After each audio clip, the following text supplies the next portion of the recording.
Good evening, everyone. It's a hard time, and everyone's feeling it in different ways.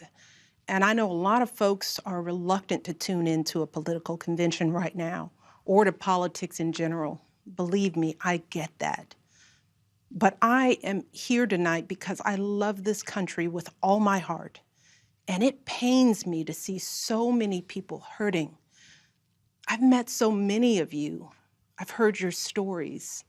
And through you, I have seen this country's promise.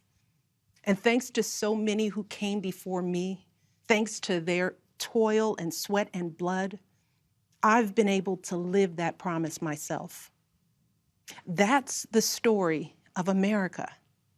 All those folks who sacrificed and overcame so much in their own times because they wanted something more, something better for their kids. There's a lot of beauty in that story. There's a lot of pain in it too. A lot of struggle and injustice and work left to do. And who we choose as our president in this election will determine whether or not we honor that struggle and chip away at that injustice and keep alive the very possibility of finishing that work. I am one of a handful of people living today who have seen firsthand the immense weight and awesome power of the presidency. And let me once again tell you this: the job is hard. It requires clear-headed judgment, a mastery of complex and competing issues, a devotion to facts and history, a moral compass, and an ability to listen, and an abiding belief that each of the 330 million lives in this country has meaning and worth. A president's words have the power to move markets. They can start wars or broker peace. They can summon our better angels or awaken our worst instincts. You simply cannot fake your way through this job. As I've said before, being president doesn't change who you are. It reveals who you are. Well, a presidential election can reveal who we are too. And 4 years ago, too many people chose to believe that their votes didn't matter. Maybe they were fed up. Maybe they thought the outcome wouldn't be close. Maybe the barriers felt too steep, whatever the reason. In the end, those choices sent someone to the Oval Office who lost the national popular vote by nearly 3 million votes. In one of the states that determined the outcome, the winning margin averaged out to just 2 votes per precinct. 2 votes. And we've all been living with the consequences. When my husband left office with Joe Biden at his side, we had a record-breaking stretch of job creation. We'd secured the right to health care for 20 million people. We were respected around the world, rallying our allies to confront climate change. And our leaders had worked hand in hand with scientists to help prevent an Ebola outbreak from becoming a global pandemic. 4 years later, the state of this nation is very different. More than 150,000 people have died, and our economy is in shambles because of a virus that this president downplayed for too long.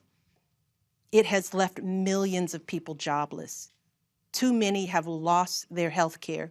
Too many are struggling to take care of basic necessities like food and rent. Too many communities have been left in the lurch to grapple with whether and how to open our schools safely. Internationally, we've turned our back, not just on agreements forged by my husband, but on alliances championed by presidents like Reagan and Eisenhower. And here at home, as George Floyd, Breonna Taylor, and a never-ending list of innocent people of color continue to be murdered, stating the simple fact that a Black life matters is still met with derision from the nation's highest office. Because whenever we look to this White House for some leadership or consolation or any semblance of steadiness, what we get instead is chaos, division, and a total and utter lack of empathy. Empathy, that's something I've been thinking a lot about lately. The ability to walk in someone else's shoes. The recognition that someone else's experience has value too. Most of us practice this without a second thought. If we see someone suffering or struggling, we don't stand in judgment, we reach out. Because there, but for the grace of God, go I. It is not a hard concept to grasp. It's what we teach our children. And like so many of you, Barack and I have tried our best to instill in our girls a strong moral foundation to carry forward the values that our parents and grandparents poured into us. But right now, kids in this country are seeing what happens when we stop requiring empathy of one another. They're looking around wondering if we've been lying to them this whole time about who we are and what we truly value. They see people shouting in grocery stores, unwilling to wear a mask to keep us all safe. They see people calling the police on folks minding their own business just because of the color of their skin. They see an entitlement that says only certain people belong here. That greed is good and winning is everything, because as long as you come out on top, it doesn't matter what happens to everyone else. And they see what happens when that lack of empathy is ginned up into outright disdain. They see our leaders labeling fellow citizens enemies of the state while emboldening torch-bearing white supremacists. They watch in horror as children are torn from their families and thrown into cages, and pepper spray and rubber bullets are used on peaceful protesters for a photo op. Sadly, this is the America that is on display for the next generation. A nation that's underperforming not simply on matters of policy, but on matters of character. And that's not just disappointing, it's downright infuriating. Because I know the goodness and the grace that is out there in households and neighborhoods all across this nation. And I know that regardless of our race, age, religion, or politics, when we close out the noise and the fear and truly open our hearts, we know that what's going on in this country is just not right. This is not who we want to be. So what do we do now? What's our strategy? Over the past 4 years, a lot of people have asked me, when others are going so low, does going high still really work? My answer, going high is the only thing that works. Because when we go low, when we use those same tactics of degrading and dehumanizing others, we just become part of the ugly noise that's drowning out everything else. We degrade ourselves. We degrade the very causes for which we fight. But let's be clear. Going high does not mean putting on a smile and saying nice things when confronted by viciousness and cruelty. Going high means taking the harder path. It means scraping and clawing our way to that mountaintop. Going high means standing fierce against hatred while remembering that we are one nation under God. And if we want to survive, we've got to find a way to live together and work together across our differences. And going high means unlocking the shackles of lies and mistrust with the only thing that can truly set us free, the cold, hard truth. So let me be as honest and clear as I possibly can. Donald Trump is the wrong president for our country. He has had more than enough time to prove that he can do the job, but he is clearly in over his head. He cannot meet this moment. He simply cannot be who we need him to be for us. It is what it is. Now, I understand that my message won't be heard by some people. We live in a nation that is deeply divided, and I am a Black woman speaking at the Democratic Convention. But enough of you know me by now. You know that I tell you exactly what I'm feeling. You know I hate politics, but you also know that I care about this nation. You know how much I care about all of our children. So if you take one thing from my words tonight, it is this. If you think things cannot possibly get worse, trust me, they can and they will if we don't make a change in this election. If we have any hope of ending this chaos, we have got to vote for Joe Biden like our lives depend on it. I know Joe. He is a profoundly decent man, guided by faith. He was a terrific vice president. He knows what it takes to rescue an economy, beat back a pandemic, and lead our country. And he listens. He will tell the truth and trust science. He will make smart plans and manage a good team. And he will govern as someone who's lived a life that the rest of us can recognize. When he was a kid, Joe's father lost his job. When he was a young senator, Joe lost his wife and his baby daughter. And when he was vice president, he lost his beloved son. So Joe knows the anguish of sitting at a table with an empty chair, which is why he gives his time so freely to grieving parents. Joe knows what it's like to struggle, which is why he gives his personal phone number to kids overcoming a stutter of their own. His life is a testament to getting back up. And he is going to channel that same grit and passion to pick us all up, to help us heal and guide us forward. Now, Joe is not perfect, and he'd be the first to tell you that. But there is no perfect candidate, no perfect president, and his ability to learn and grow, we find in that the kind of humility and maturity that so many of us yearn for right now.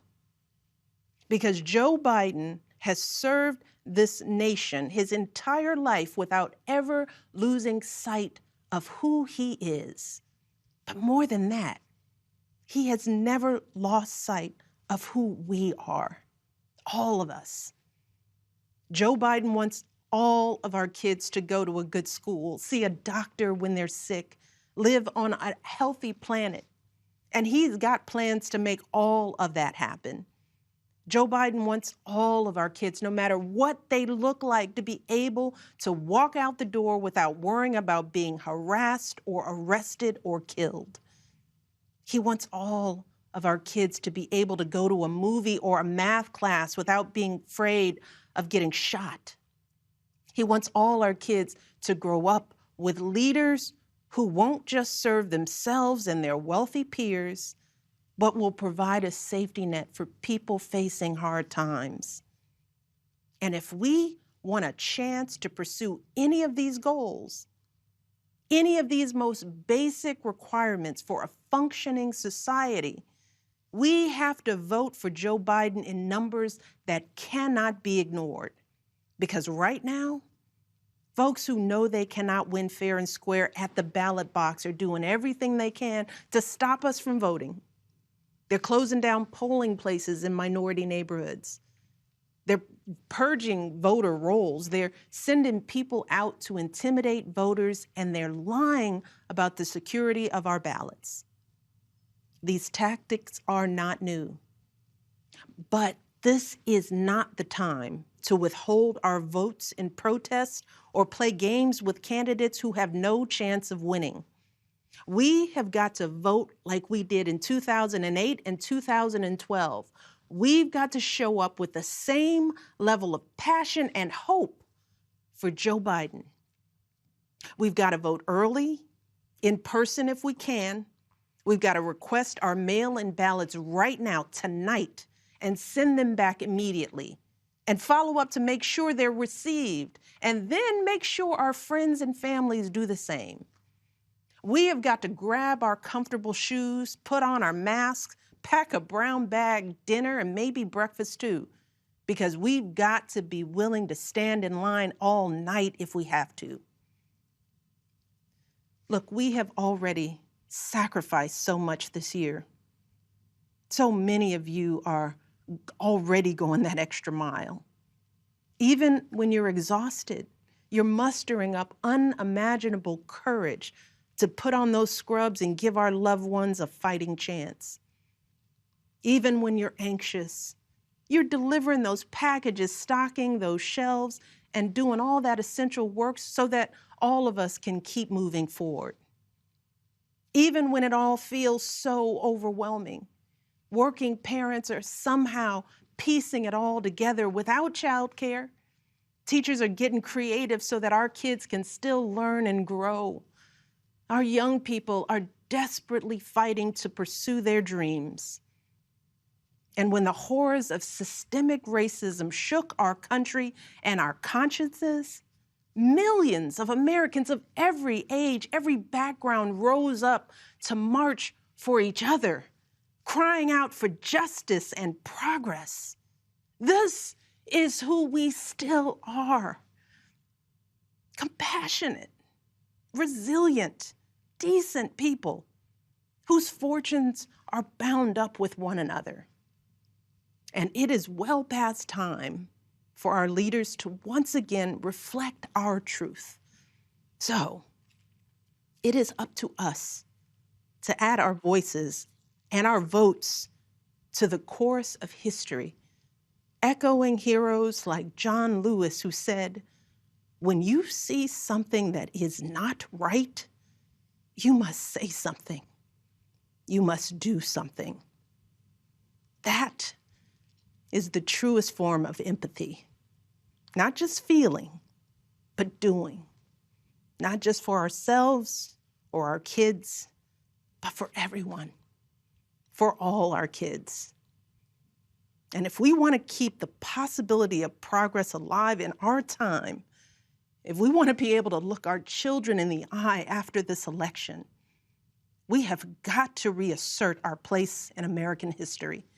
And we have got to do everything we can to elect my friend Joe Biden as the next president of the United States. Thank you all. God bless.